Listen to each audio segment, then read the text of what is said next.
Welcome, Dread Central viewers, to another edition of Dissecting Horror. Hopefully, you are joining us following our sold-out virtual screening of Don't Tell a Soul, which premieres today. We're here with the cast and the director, and this is going to be an amazing hour of your time. Don't forget to submit your questions in the comments section. And without further ado, allow me to introduce our panelists. I'm going to start off with Alex McAulay, writer and director of Don't Tell a Soul. Did I pronounce your name correctly? Close enough, McAulay. But McAulay. I'll take McAulay. Well, you know, I aim to do things correctly, but I can't promise. So we'll see. Probably just calling you Alex from here on out. So, fantastic job on Don't Tell a Soul. Hopefully people are checking it out on VOD and select theaters beginning today. We're going to do some deep dives. Let's talk to the cast. Rainn Wilson, welcome. You are the star, one of the stars of Don't Tell a Soul. Welcome. How are you? I'm good. You know, I could have picked anyone, but I decided to introduce you first because I saw you were chewing on something. My mouth was full, and I was like, God damn it, Josh. That's how we do it here. I always do it. Well, you know, it's basically Dread Central, so you always gotta mix it up, Josh. You always gotta. I try. It's what I'm known for. But thank you for being here. I will say it's my pleasure to be here, Josh. And it's so great to see this cast because we were only together for like 3 weeks. It was a short shoot. But I love this film. I love Alex. He's a genius. We have a great producer, Chris Mangano, and this cast is amazing. And I'm really proud of this film. And so I'm so happy to be here. That's all. Well, fantastic. Now let's meet the family. First, the matriarch. Mina Savari, welcome. We're so glad you're here. We didn't even know until today that you'd be able to come. Oh, well, thank you for having me. You are fantastic. I mean, it goes without saying, a lot of us grew up watching you and American Beauty and American Pie. And, you know, to see you in Don't Tell a Soul as you know, this powerful adult, you know, overcoming a lot. I mean, it's just so great to like, thank you. See your evolution. Speaking of which, can you stand up for a quick second? Can I ask you to? On the spot. Whoa. Congratulations. I'm kidding. Congratulations. You're welcome to speak to that to whatever degree you'd like when we talk a little more. But you are glowing. You look great. And we're so glad to have you here. You play the matriarch. This movie, and now I have my own little boy. There you go. You are the matriarch in the film as you prepare to become a matriarch in real life. Now let's meet your sons. First, we've got Fionn Whitehead. How are you, Finn? Good, thanks, Josh. How are you? I'm doing fantastic. And you know, I gotta say, I watch a lot of horror movies, mainly horror movies. You know, I watch Don't Tell a Soul. I wasn't thinking about you as an actor in any other parts. I was just thinking about this character, Matt, you know, and I can't believe you're not American. It's like, your American is so fucking good. I mean, it's like, I never doubted that I was watching an American actor. It always amazes me when I meet you guys from across the pond who have just mastered Americans so well, because I tell you, if I tried to sound British or Australian, I'd sound like an idiot. I mean, you never know until you try it. I have tried, so I know for a fact that I would sound you can try like an mimicking idiot. me at some point. Maybe offline, maybe offline. As you know, I have my own accent. I think it's been called like a California stoner. So it's a little thick. It's a little hard for me to shake, but so glad you can be here. Now let's meet your little brother, Jack Dylan Grazer. How are you, sir? Actually pronounced Rainn Wilson, and I'm doing great. Fantastic, fantastic. You know, obviously at Dread Central, we know you because we loved It in 2017 and It Chapter 2. And, you know, for years, we were just so invested in your character and in your career. It's great to see you here. Great to have you here. And it's great to see you in Don't Tell a Soul, where you're, you know, showing a different character, and we're seeing the actor that you're evolving into. You're a young man, but we see you on the verge of becoming a man. And it's really exciting to think about your career moving forward and what you're going to show us in the coming years and decades. Yeah, well, I'm happy to be here. I'm happy to be among my cast. And shooting Don't Tell a Soul was such a awesome experience. I learned so much about being an actor from that experience and working alongside such talented people. So it was really such a honor and a privilege. You learned a lot from. Not from you. No, not from you. Except for this move. Oh man, that's great. That's good. That's good. Kid's good. He's got something. He's only 11, but he's got something. He's only 11. Actually 11 and 3/4. Something. Well, to kick things off, I wanted to talk to Alex, you know, as the writer-director. And I really do have so many questions. I've seen the film twice, you know, and so much dawns on you the second time as opposed to the first time. But for starters, I just want to talk a little bit, you know, we did talk a little bit before I had a chance to interview for Dread Central, but it bears repeating. Really curious about where the idea for Don't Tell a Soul came from and your inspirations. A lot of it came from the sort of experiences I had and stories I heard about growing up in an area that was pretty close to where we shot the film. So basically, I grew up in Texas and Ohio, so that strange landscape where the Midwest and South intersect. And so things like, you know, the person getting stuck in a hole, like that actually happened at I lived near an old abandoned auto plant. I mean, he didn't he wasn't in there for long in real life, but and then just the bleakness of those landscapes, I thought I hadn't really seen that captured in any interesting way, at least to me, on screen. So just things like the houses all around those smokestacks. And the story of the brothers was inspired by my dad and his older brother, who had a really contentious relationship. So I guess Jack's character Joey is representative of my dad, and then Finn's character Matt is the older brother, who is kind of a very loud, domineering presence, you know. And so and things like kids running into houses that were tended for termites to steal was actually something that went on in the neighborhood that I lived in Texas. So I sort of put these things together. I wanted to make a really creepy, dark, disturbing kind of American fairy tale, but something that also had some cool themes at the core. I don't want to give too much away, so I'm hedging my bets on how much I can say, because the movie has a lot of big twists. If you haven't, it sure does, and you know, it's a little frustrating because I would love to go into some of those twists, but I'm going to respect the experience for those who weren't lucky enough to get one of the seats to our virtual screening. We're still looking forward to seeing it tonight.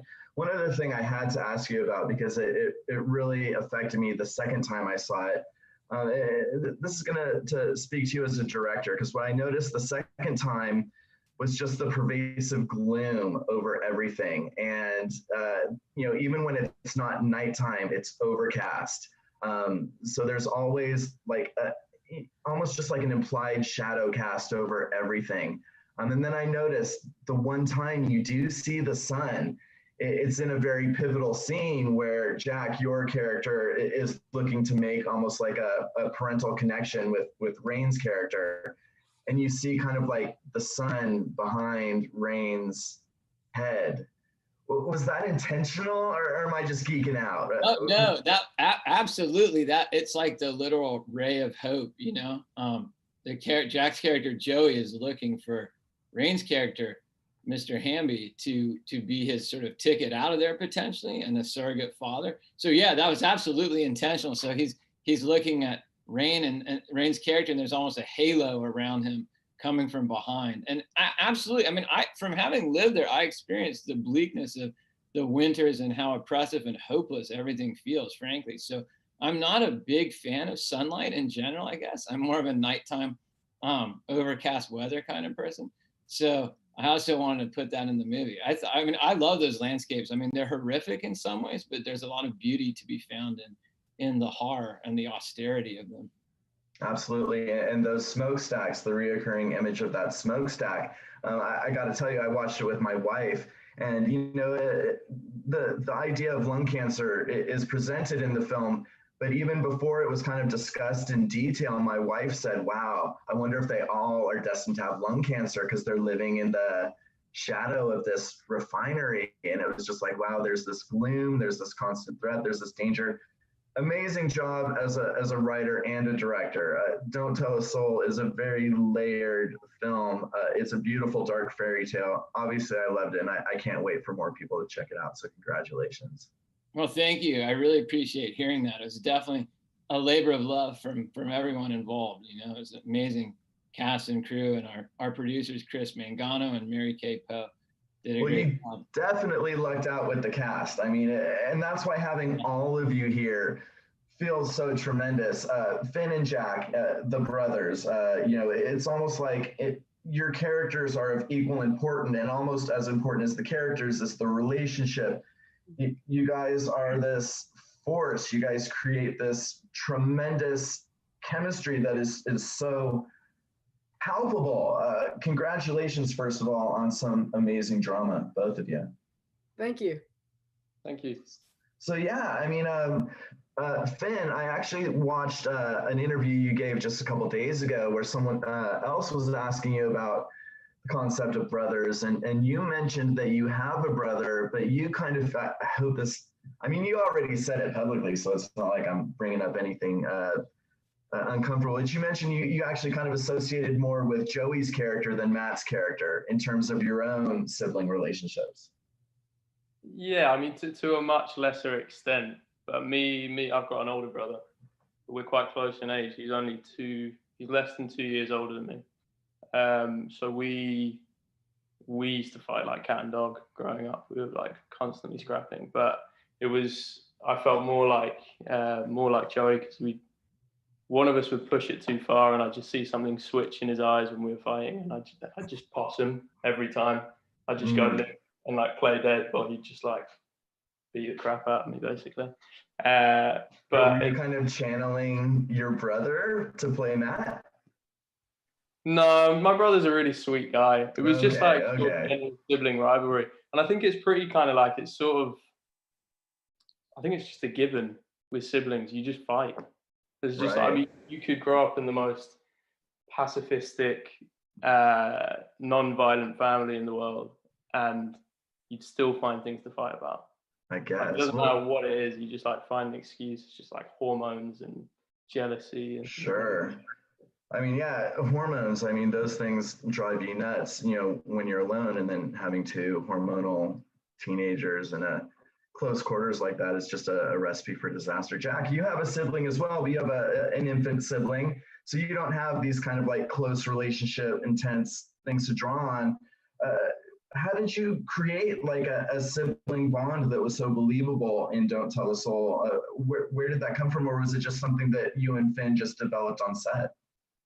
I don't know. Well, this is gonna sound pretentious, and I don't want to say like, oh, I have a method or something, but I mean, maybe I do. I think every actor does, good or bad. But well, I didn't have a brother. Then I have a brother now who's 7 months, and I kick his ass every day. No. Oh, I bet. Yeah. He's a baby, so I can't. He deserves it though, right? I know, he's a little punk crying all the time. Totally. He's getting what he wants. Mm-hmm. So I had nothing to draw from my reality, from real life. But I don't really tend to do that. I thought before, like, that's what I should do. Like, oh, if I have a scene where I have to cry about something, or my character's dog dies or something, I should think about my dog dying. But then I tried that, and then that never worked. So I kind of just like really focus in on what my character is feeling at the time, and then that becomes the ultimate reality for me. Like, I convince myself that that what's happening is really happening. So then I don't really need to experience the experiences from Jack's perspective, but from these characters' perspective, that's enough for me. So like, I'm not saying like, oh, I have a perfect perception of what being a little brother is like now, but as Joey, I do. Mm-hmm. So. Oh, fantastic.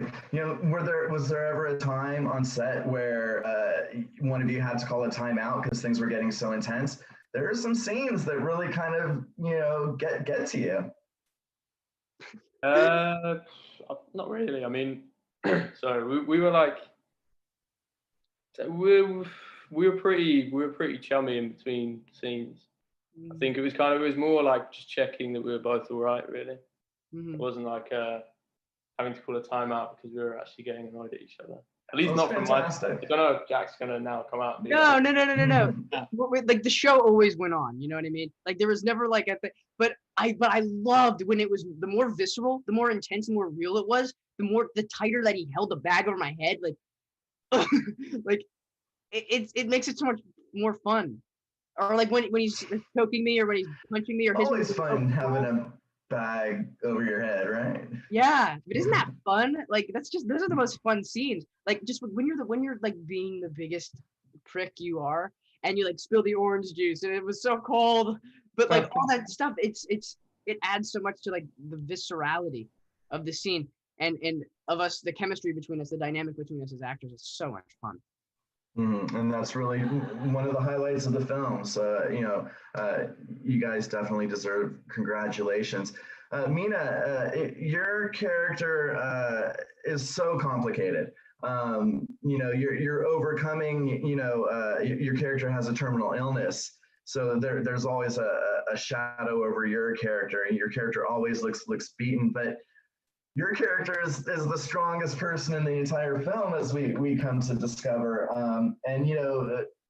There are times when she seems so weak, where it seems like she's overwhelmed with these two hormonal teenage sons, but you really just pull it all together for the sake of family. Wow, what a tremendous role, what a tremendous character. Just tell us a little bit about it and your process and how it affected you. Oh gosh, I mean, it really was a lot to take on. It felt very heavy, but I felt very grateful and honored to receive the script and to be considered for a role like this. That they saw me and saw something in me that I was able to bring to Carol. I unfortunately was only there for a limited amount of time, but I felt really lucky when I got in. I had some great moments with Alex where I could sit down and really pick his brain and try to understand the family dynamic overall and my particular relationships with each of these boys. But it takes a village. It takes so much, and I had my own ideas of what I wanted to bring to this, but then just getting there and working with such a phenomenal crew, and having the wardrobe and the hair and makeup and the environment all come together, it made it very easy for me, I think, to get into that place of where I needed to be with her. Yeah. And what was it like working with these two crazy knuckleheads here?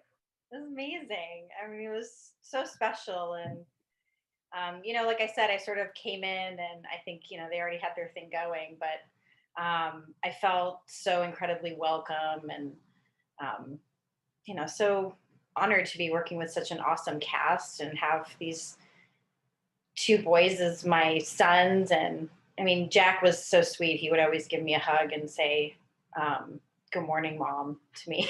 Nice. It's so touching.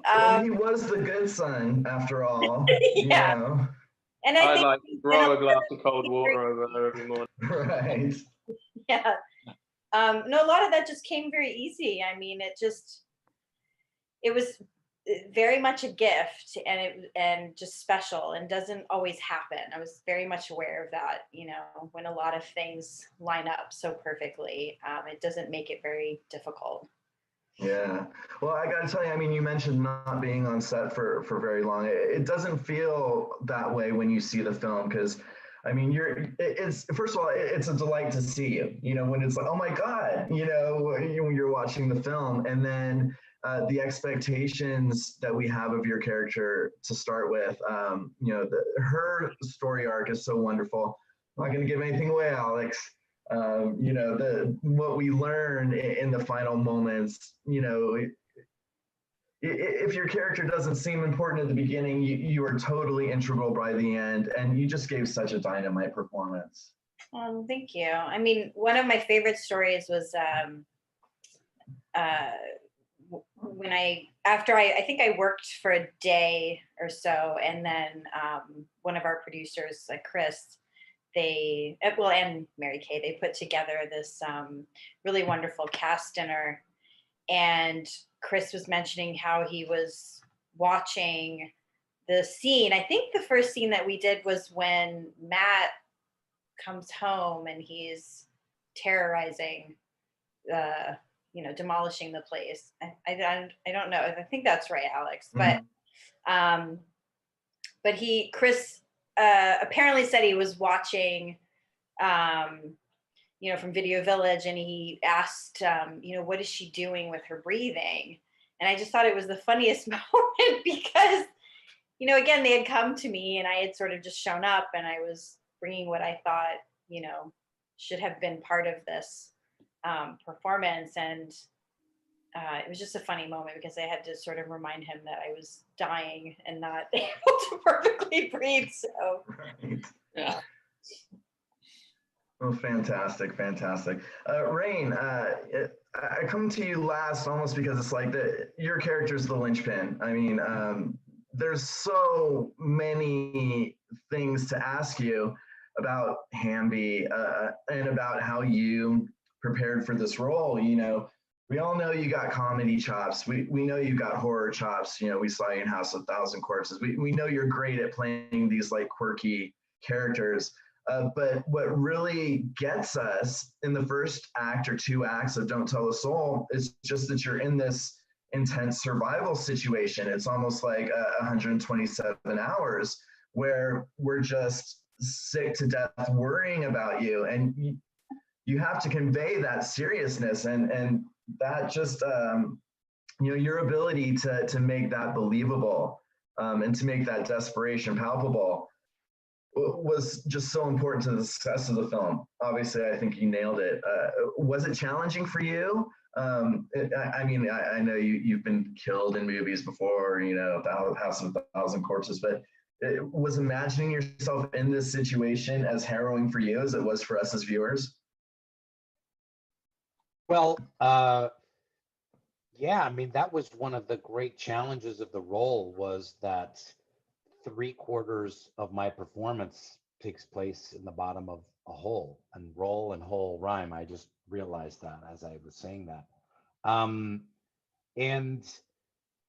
But I thought the production team did an amazing job with Alex to figure out, like, how are we going to have an actor in a hole and make this interesting? Because I can't be in a real hole because then you've got one angle, so they created this beautiful above ground hole that felt was very real, and it was real dirt of 30 feet up to the ceiling, but they could shoot in from various because angles. It absolutely feels like we're in that hole with you. We are subterranean in this cold, dank hole.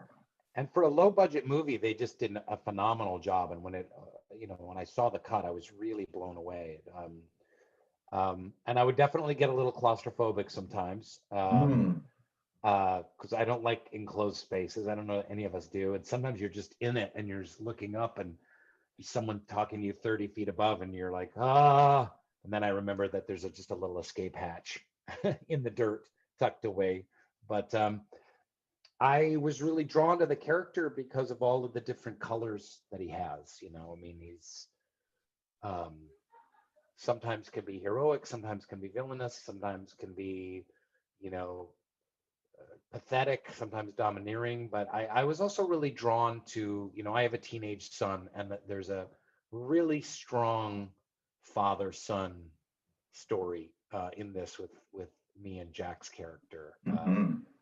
And I thought that was really beautiful. It was like the most unlikely father you'd ever find as a security guard who's fallen into the bottom of the hole with a. Mhm.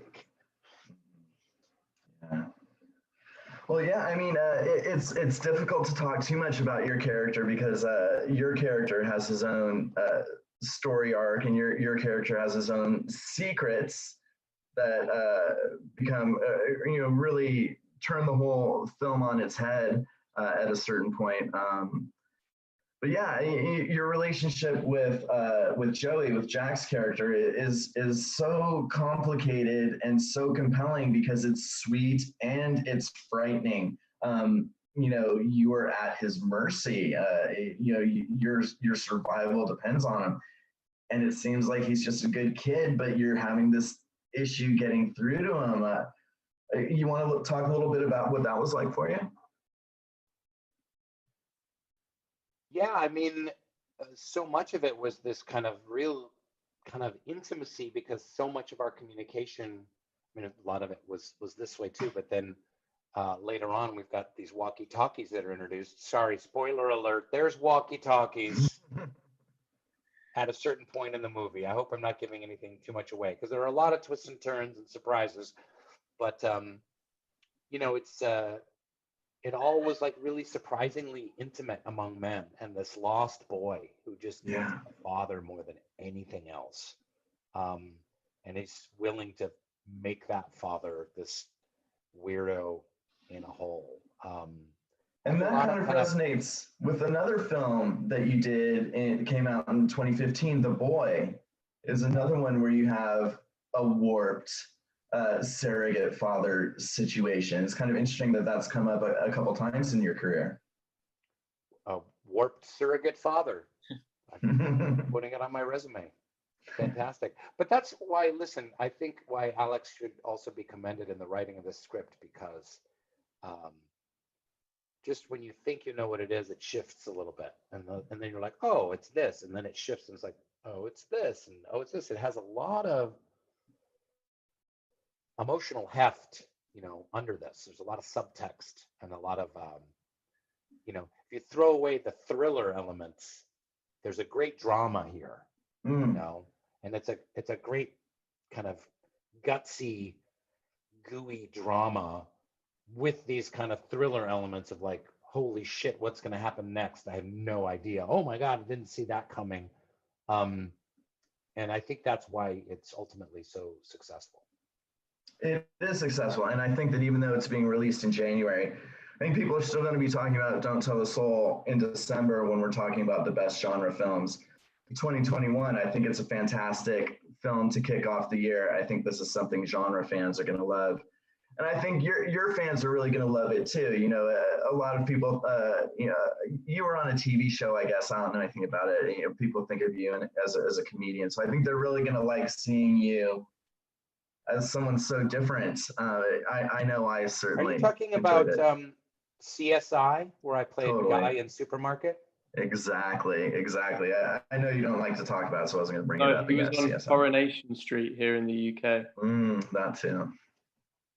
Well, listen, I would love to just be greedy and take up all the rest of the time with my multitudes of questions, but we seriously have tons of questions coming in, and we're not going to be able to get all of them. So I'm just going to start throwing some of these at you fast and furious. Whoever feels like, if it's to a specific one of you, I'll let you know. If it's to everyone, kind of first come, first serve, jump on it. So let's see what we got here. For everyone, what was your favorite scene to shoot? Who wants to go first? Actually, no, I don't know yet. Alex, you go first. I knew you'd kick it over to me. Oh, wait, Jack, I know your favorite scene to shoot. What was my favorite scene to shoot? Your favorite scene was when you arrive at the hotel and this guy's trying to get you to take a hit. And then the girl says, what, is that your first time? And you go, no, because that's an inside joke, isn't it? Don't worry. That's an inside joke. Hey, I got caught on camera smoking weed one time too, so. Oh, you are deviant. That wasn't in the script. You guys had to. That was a total inside. That wasn't joke, the script, you Yeah, was, it was in the script. No, I don't believe it. I don't Alex, believe was it in the That was script? an inside that was- joke to those of us who follow your career. Anyway, I'm not going to get you in any more trouble. Yeah, Let's talk what are you about up your to? guys' You're not favorite promoting a scenes. movie right now. that was amazingly, that was in the script. It was just one of life's happy coincidences, I guess. I mean, I think I liked filming anything that was indoors, because when we shot this, it was freezing outside, like literally for many days, the temperature didn't go above freezing, and we were in the woods. And so it could be fairly brutal or exhausting, especially for the actors. I had it better than they did because I could wear a big puffy coat. But I like filming anything inside that house. I thought was great. It was a wonderful house that we really transformed into a creepy and unusual environment. And of course, the stuff in the hole was great too. The hole that Rainn was talking about was a big construction that was vertical, and our production designer Nora Takach is also an architect, so she was really able to bring that to life. I think that's one of the reasons it worked so well in the film. She had the skills, the architectural chops to pull that off. Yeah. Finn, were you going to talk about your favorite scene before I so terribly derailed the conversation? I think my favorite scene was destroying the living room. It was really Intense. cathartic. One of the emotional high points of the film, absolutely. Nina. You mean one I can talk about? Let's see. Yeah, which you can talk about. Or you can just say that scene for those of us who have seen the movie. I mean, it was incredible to experience working with Finn in that scene. That was his favorite. It was absolutely terrifying. And that sad moment where, I mean, that was an incredible, it is an incredible scene. That sad moment where Carol's just so concerned to lose her only view to the outside world when he picks up the TV, and then, you know, how Joey sacrifices himself just to calm the situation by admitting that, you know, he's taking her pills. And I mean, that was a very intense scene in so many ways. Yeah. How many cans of soda did you have to drink on the shoot? I don't even know. Me and my soda, and then how it all comes down to that. You just get Right. the soda. Totally. Rainn, what was your favorite scene to shoot? I can't really talk about that, but it was either the scene when I'm chasing them into the hole, or with a scene where I'm down in the bottom of the hole. So it's one of those two. Right on. Well, let me get you some more audience questions here. This one's to Finn. As dark as Matt's character was, still, is there something in Matt that you identified with? I think it's like he is a very dark character. But really, I think at his core, he's just supremely unhappy, and has gone through a lot of really painful, traumatic stuff that has kind of led him to behave like as he does. So I think I was able to empathize with him. I don't know if I would say that there's so many similarities between our characters. At least I would hope there isn't. But I think that was kind of like where I drew on empathy for him. It's just sort of coming at it from a sort of like he's built up this persona in this way of viewing the world because of stuff that's happened to him. So yeah. Really interesting. Alex, here's one for you. What's the one message or lesson you wanted people to absorb from Don't Tell a Soul? I think one message or something that is apparent to me after working on it, I think it's really important to understand that everyone's actions in the film come from a place of suffering and trauma. So I think that's kind of the takeaway for me. Like, I never wanted there to be a simplistic villain in the film. I mean, the character of Matt is certainly villainous at times, but all of these people have done terrible things on some level and experienced terrible things. And I think that if there's like a moral to this story, I think it's that everyone is suffering, and that's, I think, what motivates a lot of human behavior, both positive and negative. And I think also nonviolence and peace. I mean, in my original draft of the script, it had this kind of heroic, simplistically heroic ending where Joey kind of got one over on Matt at the end, but that just didn't feel naturalistic. I think there's something, cathartic about avoiding the cliched tropes about how violence solves everything. So I guess peace and love. Maybe that's the message from this super dark and violent film. I can feel it though. I mean, that final moment and that final shot is just wonderful. It's just wonderful.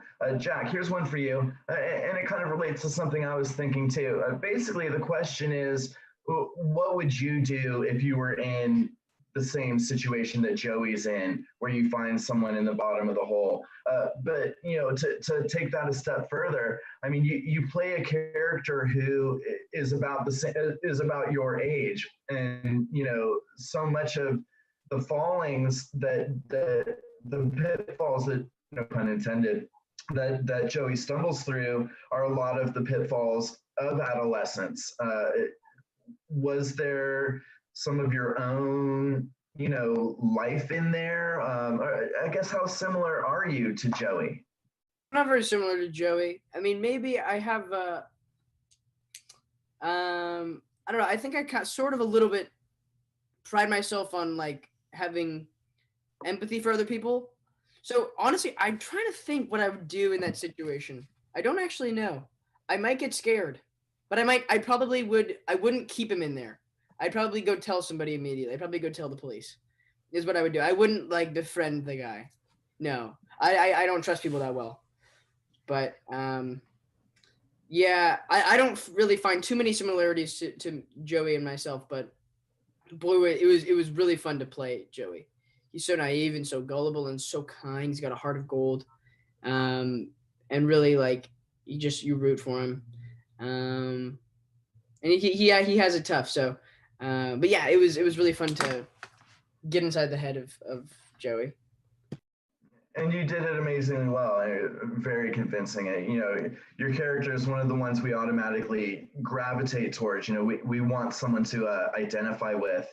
And even though the character is so flawed, we want to be Joey. We want to be better versions of Joey. And you just did a great job.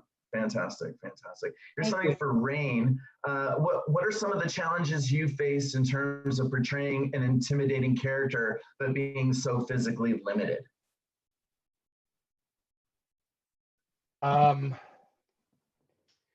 Yeah, that's a great question. I had never really thought about that. I didn't really think of the character as being physically intimidating or even intimidating at all, but he's got a lot of different layers. This is a very hard character to have a Q&A about, because if people haven't seen the film, I don't want to talk too much, but I think all of these characters are like fighters and scrappers and have been dealt a bum hand, and they're trying to make their way in a really violent world. And so I just tried to stay true to that. And that's just kind of basic character work, you do as an actor. So nothing specific, but I wanted to make sure that he had a different physical presence than other roles that people had seen me in, a different energy and way of speaking and kind of being in his body. So that's always fun for me to kind of push myself as an actor in that way. Absolutely. Jack, your fan club's out in full force. So many questions for you, Home Slice. They want to know, was Joey, was this character more difficult for you to play, since like Eddie was more like overtly comic? Was it difficult for you to put yourself in Joey's shoes? Oh yeah, sure. Definitely, I experience more of a challenge when I'm playing more dramatic characters, because I notice that they don't always express how they're feeling, and that's part of the struggle that they're enduring. They don't always vocalize it. Whereas with fast-talking motor mouth characters like Freddie, Freeman, and Eddie, from It and Shazam, like they're a mile a minute and they say how they feel, and it's just you put on a voice and you could snap out of it really easy. With Joey and some other characters that I played where they're more subdued and they're more internal. I really honestly just it's the hardest challenge is just to be an actor in that kind of thing, is to be what an actor actually is just like hone in on what this character is feeling and what their motivations are, and step completely in their shoes, put yourself in that situation, and know the character better than anybody else, know the character better than yourself in that instance. And the link to my acting class is in my bio. Nice. I'm kidding. No, I don't take acting classes. I've never taken an acting class. Sign me up. I would take your acting class. You have to RSVP. So. Fantastic. Here's one for you, Mina. What did you do to get into character? Oh, geez. You know how to put it into words. Sometimes I have no words. I mean, I had worked on a film before this where I'd played a real life person who was dying, struggling through and dying from a 5-year battle of cancer. So ironically enough, I felt like here I am again. I think it's so many things that go into the mix. I do, you know, not to go against your technique, Jack, or wherever he went.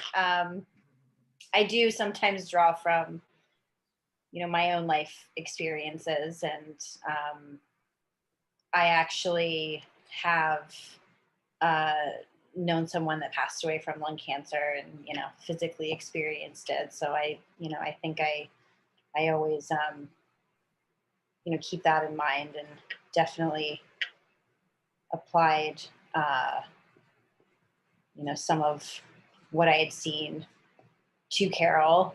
But, you know, again, like I said, there was so much that was given that I felt it made it very easy for me. There's one other film that I'd worked on in my career where the house was in a very dilapidated state, and I mean everything was done to such an incredible detail that I don't know. There's just some kind of process that happens where it's I'm just sort of morphed into it, and so. You know, that's a testament to everyone that we had who was so phenomenal on our crew, where, you know, all of it sort of comes together when, you know, you've gone through the process of the hair, makeup, and wardrobe, and then getting to see what this home is like. And you know, all of the pieces sort of then fit together of what, you know, I had presumed her life would be like, and then the next step of talking with Alex, and then really getting there on set, getting to meet everyone and experiencing what they were bringing to all of it. And then it just adds to the whole thing. I think I try to stay very open along the way to experiencing it to make it what it will be. Yeah, it's very insightful. I mean, whatever you did, you nailed it. Like I said, I think I described your character as the X factor of Don't Tell a Soul, and she really is, and you just did an amazing job, Carol. Such a wonderful character. Here's a question for everyone, and you know, something that I'm interested in too. Can each of you just briefly describe your initial reaction to reading the script? Rainn, let's start with you. Yeah, I mean, honestly, it was like, okay, interested, interesting. Where's this gonna go? What the? There's a little bit of that, and then it was another like, whoa, no, and then because the second half starts to spiral out of control in some very unexpected ways. Let's just look at it that way. It certainly does. And just when you think it can't go any kind of like grittier, it gets grittier. So well done, Alex. Well done. Thank you. Likewise. Well done indeed. Finn, what was your first reaction? I just thought it was really unlike anything that had read at the time. I found it really, really engaging in a kind of like quite a primal way. Like I liked that all the characters were very like, at least for Matt, I found him so kind of like base level, like instinctual, like this just horrible guy. And all the characters read almost like animals to me, you know, like the way they were written was very like clear. So I was just really excited when I read it. Basically, I just called my agent straight away, and I was like, I want to try and get on this as soon as possible. Yeah. Jack, initial thoughts on reading the script? So many. Whenever I read a script, it's always kind of hard for me to read a script. It's kind of hard for me to read. I mean, not hard, but like in the first 5 pages are what hook me. Like if I'm not into the first 5 pages, then I'm just like, I want to do something else. But these first 5 pages, man, the first page, I was hooked. And the thing I always look for is like the script is what compels me first. If the writing is good, then I'm intrigued, then I'm compelled, then I'm super into it. And I also like, I always crave something like originality, nuance. And the story was so new and fresh and unique, so unique. I've never heard of anything like it before. It's so specific, and that's what makes it so realistic, because nothing normal happens in normal life. You ever notice that? It's always stuff that's out of the ordinary. And that's what I'm so attracted to.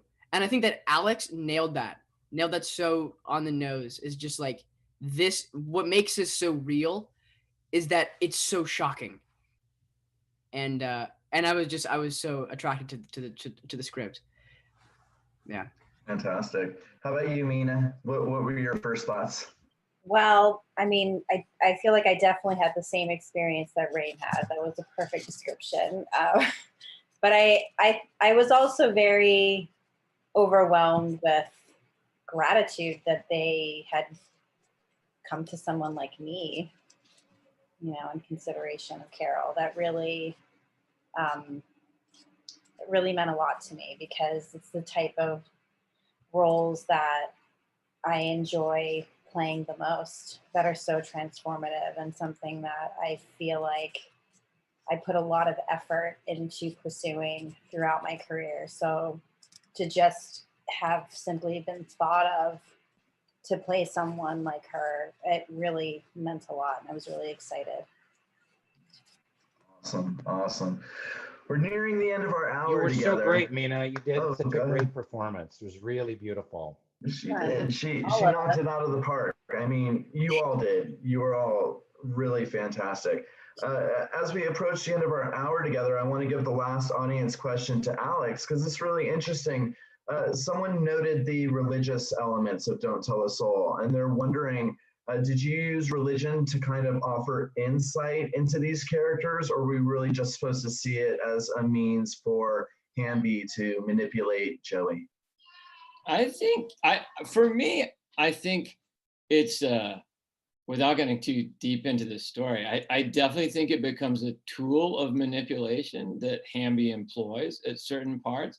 I mean, I think certainly because other people who've seen the film have come away with it with that same question. And I think for me, faith as a kind of abstract concept is important. And I think we see in the movie people placing their faith in different things or different people. And that turns out well for some characters and not so well for others. So I think in general, I think that the notions of faith or spirituality are always deeply interesting to me. But I think there's one specific dialogue in the film between Joey and Mr. Hamby that I'm thinking of, in which religion is invoked. And I always thought it was a very canny manipulative tool on Mr. Hamby's part to try to guilt trip Joey into doing what he wanted him to do.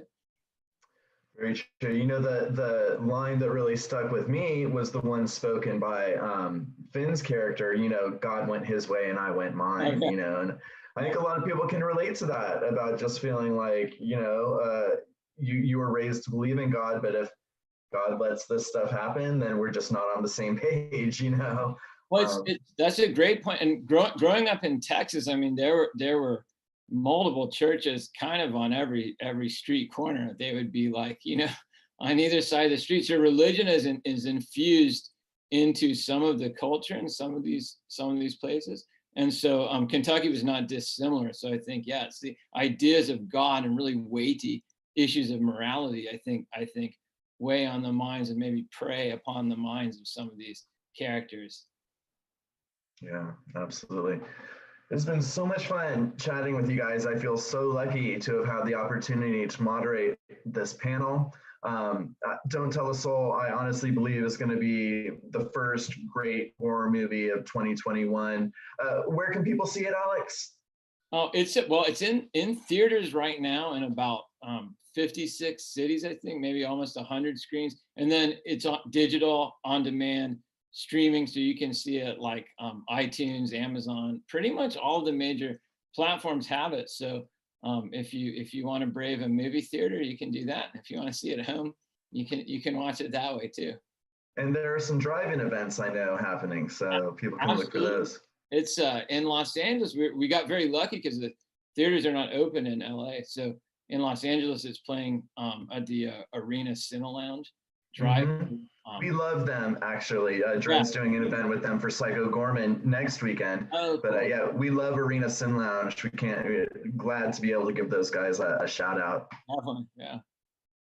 Well, fantastic. I want to give each of you a chance just to give me some final words, final thoughts about Don't Tell a Soul, and whatever you're working on next. Ladies first. Mina, what are you up to? Well, I mean, I'm just so grateful to be a part of this film and to have worked with such an incredible cast and to have continuously grown in what I enjoyed doing by playing such a phenomenal role like Carol. And so I hope people enjoy it. And I was able to work on a film in October, which was really lovely, about Ronald Reagan and his life. So I got to play Jane Wyman, which was another highlight and a beautiful experience. And now I'll just focus on my birth. Oh, fantastic. Well, congratulations on that as well in advance. 2021 is going to be a great year for you no matter what because of that blessing. And we're all just so happy for you. Thank you. Yeah, absolutely. Absolutely. Finn, give us some final thoughts about Don't Tell a Soul and tell us what you're doing next. Yeah, same as me. I'm just really, really grateful to have been a part of it. I'm really proud of the end product, and it was also just really fun to do and got to work with such lovely people. So thank you very much, Alex. And thank you, everyone. Thank you, all of you, for making it such a good time. I've got a couple of films coming out. I'm not entirely sure that the dates are fixed yet. I know we're excited for Voyager. Do you want to mention that? Yeah, Voyagers is coming out at some point, which is a film we shot 2 years ago now, in 2019. So that should be coming out soon, which is a film, it's a sci-fi film, kind of not dissimilar to Lord of the Flies. Fantastic. I play another questionable character. And I did a film called The Duke, which will be coming out at some point soon, which was directed by Roger Michel, who's brilliant, brilliant director, and it was a real pleasure to work with him. Yeah, so look out for them. We sure will. And thanks again for being here. You just deliver such a dynamite performance. You and Jack have just such an amazing on-screen chemistry. People are going to be talking about this film for years, I think. Jack, thank you so much for being here. Any final words about Don't Tell a Soul and any insights on what you're working on next? Sure. Yeah, just like everybody else had said already, I've been so fortunate to have worked on this movie. I haven't been acting in front of a camera for that long. But like I've gotten some of the greatest opportunities, and I can't even pronounce how thankful I am. Like seriously, and to work with such talented actors and to work with such great writers and directors such as Alex, and even the producers, Mary Kay Poe and Chris Mangano and everybody involved. Everybody, seriously, it became a family. And in the final product, I'm proud. Like I think everybody else is too, of what we all created as a whole, as an ensemble, as a team. You guys should be. So yeah, and in terms of stuff coming up, I wish I could gloat more, but like everything, I guess the majority of stuff is pretty like, the majority of stuff's like confidential stuff. I mean, the only thing I can really talk about is Shazam 2, but. Well, what about your Jaw Harp? You gonna be doing a Jaw Harp album? You gonna play us out? Well, Oh, I saw you dude. playing with it. I know this Interview. is my ocarina. I just found this like during this interview. Oh yeah. Rainn should play his bassoon. I don't know if you guys caught it. Out. Well, right on. No, glad to hear you're busy. We're excited to hear about your secret projects when you're able to talk to them. You know, like I said, you know, we've just been so invested in you and your career since the It movies. And, you know, I think Don't Tell a Soul is a really great way to show people that you're not just a one-trick pony. And I can't wait to see what you're doing next. I think you're so much fun to talk to. You play such great characters. You're just going to have such a fun, successful career. Thanks again for coming out today. Thank you, man. Yeah. Rainn, any last thoughts you want to tell our viewers about Don't Tell the Soul? And what can you tell us about what you're working on now? I just want to say, like everyone else, I accept your gratitude. Frankly, this production was lucky to have me. And it kind of would have sucked without me in this role. And you're welcome. You're welcome. You're welcome. You're welcome. You better pay me, bitch. Okay, that was to Alex, not to Nina. I wouldn't stoop that low. So I'm really grateful at how grateful everyone is to have worked with me. That's really what it boils down to. Absolutely, clearly. What am I working on? Well, you can see Utopia streaming on Amazon yes, we can. Right now. It's a lot of fun. It's pretty warped. And if you like this kind of warped stuff, you'd love that. And I have a couple podcasts coming out this spring, and that are going to be fun. One is called is about a character named Terry Carnation that I play, who's a late night AM paranormal radio disc jockey. All right. And it's pretty fun and pretty freaky. So that'll come out April 1st. We can't wait to check it out. I'll be following up with you on that. Alex, the writer director, you know, the mastermind of Don't Tell a Soul. Any final thoughts? Anything you want to tell our readers before we wrap this up? Our readers and viewers. I am beyond, unlike Rainn. Kidding. I am super grateful. You know, when I wrote the script, never in my wildest dreams did I think I would get such a great cast. Who would bring this to life like this? You know, you were lucky. You were lucky. Very, very lucky. Every day, I think of my great luck. But in all seriousness, it was something that was amazing to me. The way, you know, we were filming in fairly tough conditions, and a lot of the movie takes place outside, nighttime. But everyone had the best attitude and spirit, as well as bringing great performances to the table. It was like other people have said, it became like a weird, fun family. So I think I'm super grateful for the experience, and the performances are phenomenal in my opinion. And they really elevated the words on the page to something that really impresses me. And it was so much fun to get to meet the cast and see them work. And then I got to sit in the editing room for months and get to see them over and over. It was great. I feel like I know all of you very, very well. And then in terms of future projects, it's all top secret stuff, but I'm working on a TV series about bank robbers. That's pretty twisted, literally. And then a horror movie about an airplane pilot. So I was watching Sully with the Tom Hanks movie. Yeah. And I suddenly had an idea as to how I could really subvert and do something completely crazy. And I love Red Eye. I always thought Red Eye was a great. That's a fantastic one of Wes Yeah. Craven's most underrated. It's right, exactly. I feel like it should have got a lot more love than it did. So, so that's where my headspace is at. Then Definitely peaked. Definitely interest is peaked. yeah, and then don't tell a soul parts 2, 3, and 4. Yeah, we gotta see. Yeah. Hamby's Revenge. All right. Yeah, Hamby. That we call Hamby, like an iconic character like Rambo. Right. Well, again, thank you all so much for being here. Don't Tell the Soul, released in theaters and VOD today. I'm calling it right now the first great horror movie of 2021. You got to check it out. I want to thank the cast and writer and director for joining me today. I want to thank my team at Dread Central for backing me up on the tech side.